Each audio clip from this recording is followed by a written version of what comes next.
Estamos ante, creo que o prior problema que temos na pesca desde fai moitísimo tempo.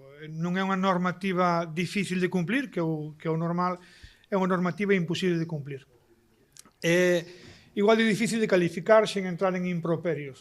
Naide pode pesar unha especie desde o quilo cero, nin naide pode saber con 4 horas de antelación cando vai a chegar á terra.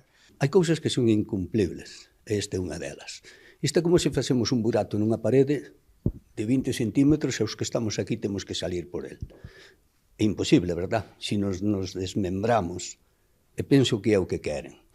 Desde que se publicou que iba a entrar en vigor esta norma, esta semana Bueu tiña 6 embarcacións de cerco. Vendéronse todas.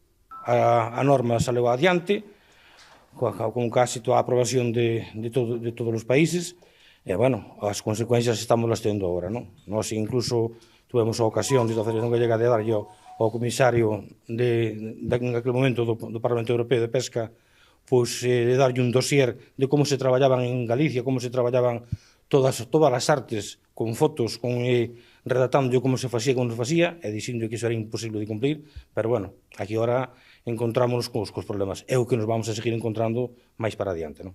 Instamos ao Ministerio, pois sabemos que vai a ter esa reunión o luns, non estamos invitados, e, bueno, instaremos a que busquen unha solución que permitan pois que esa flota artesanal poida seguir funcionando como está agora e poida, pois, son o sustento de moitas familias e para a Xunta de Galicia pois é socioeconómicamente pois moi importante que poida seguir operando con rentabilidade e sobre todo con seguridade xurídica.